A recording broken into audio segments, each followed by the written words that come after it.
C'est en 1997 que se crée la société Découverte et Loisirs, association de Diana Holding. La première démarche de Découverte et Loisirs est le lancement d'une étude de marché à grande échelle concernant la création d'un parc d'attractions aux normes résolument modernes.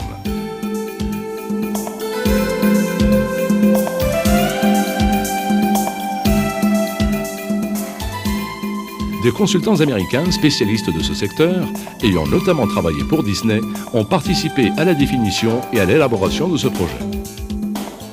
Le résultat de cette étude est le début des travaux en 1999 dans la région de Rabat et finalement l'ouverture de Magic Park le 20 mars 2002.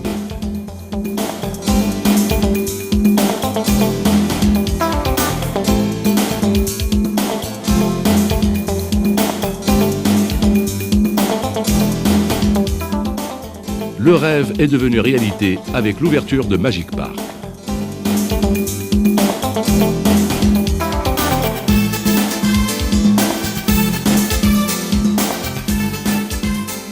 Ce premier grand parc d'attractions marocain est un site fantastique où enfants et adultes peuvent passer ensemble de merveilleux moments.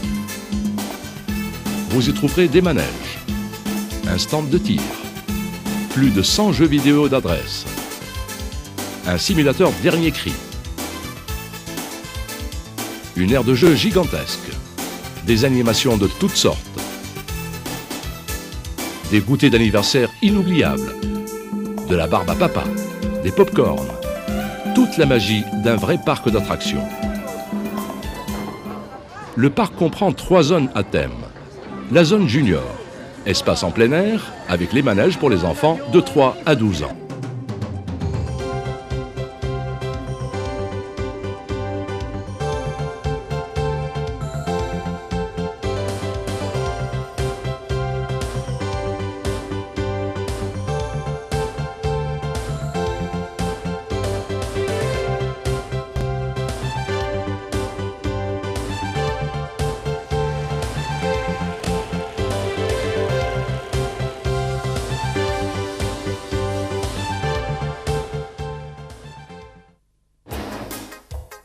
La Casbah, qui intègre une centaine de jeux vidéo, le fameux simulateur, ainsi que 4 espaces thématiques pour les anniversaires et les ateliers, sans oublier le toboggan magique.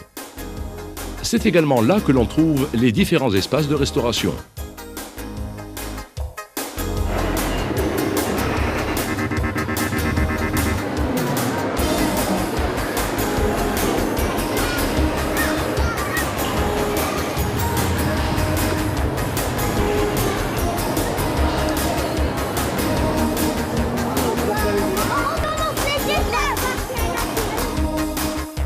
La zone senior comprend notamment l'aire des autotamponneuses,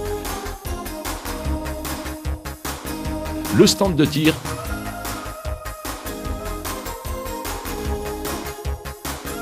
et la tente pour les spectacles chauffés et climatisés d'une surface de 300 mètres carrés. Bonjour. Bonjour. Oui.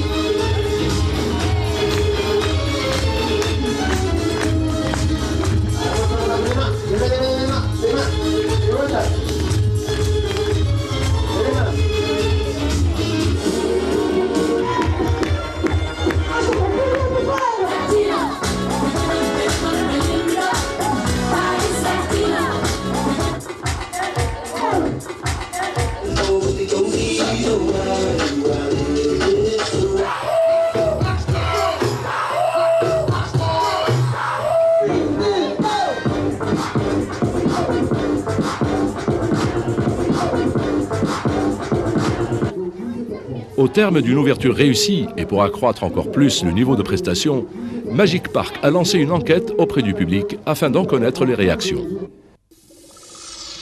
Outre son originalité en termes de forme et de conception, Magic Park se démarque tout particulièrement par la rigueur de son organisation, conçue pour accueillir ses visiteurs dans les meilleures conditions de confort et de convivialité. Le parking, d'une autonomie de 600 véhicules, est entièrement sécurisé et garantit la tranquillité des usagers pendant leur présence à Magic Park. Dès l'accueil aux caisses, un système performant d'organisation permet de gérer au mieux le flux, y compris pendant les périodes d'affluence. Il en est de même à tous les points clés du parc, comme les manèges, les espaces de restauration ou d'animation. Notre soft opening nous a fait bénéficier d'une certaine expérience que l'on a pu tester grandeur nature sur le parc de Rabat-Salé et que l'on va pouvoir dupliquer à une toute autre échelle au niveau de Casablanca, dans un premier temps, et puis d'autres villes du Maroc après, comme Marrakech, Agadir, Tanger, etc.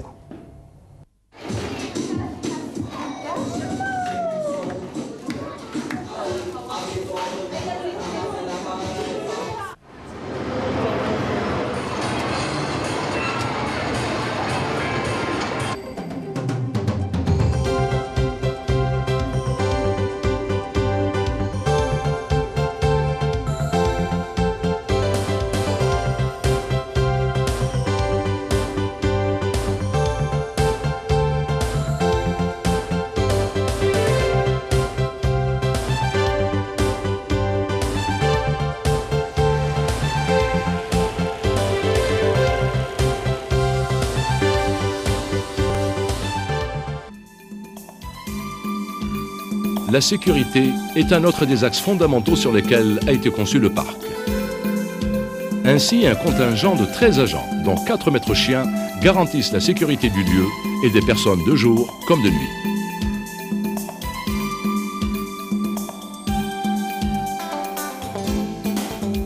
Il en est de même pour l'hygiène, tant pour le personnel qui est suivi de façon régulière sous forme de visite médicale, que des lieux comme les restaurants qui font l'objet d'analyses biologiques semestrielles. Par ailleurs, Magic Park subit régulièrement un traitement contre tous les insectes volants et rampants.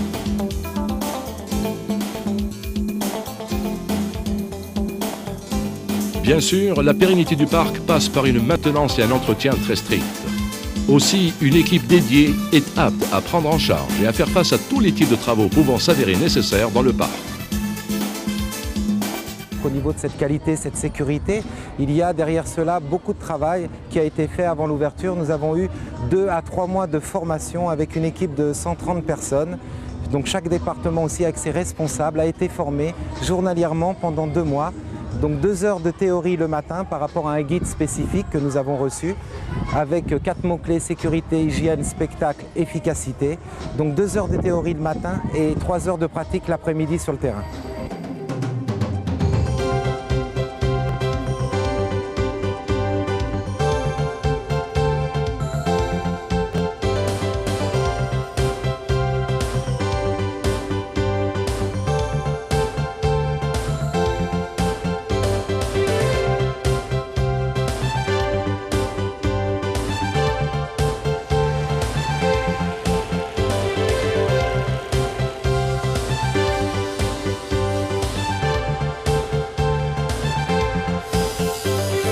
Chaque mois, pratiquement, chaque responsable de département doit remettre à l'ordre du jour toutes ces procédures que nous avons apprises, donc avec des petites formations par atelier sur le terrain en fonction de chaque département.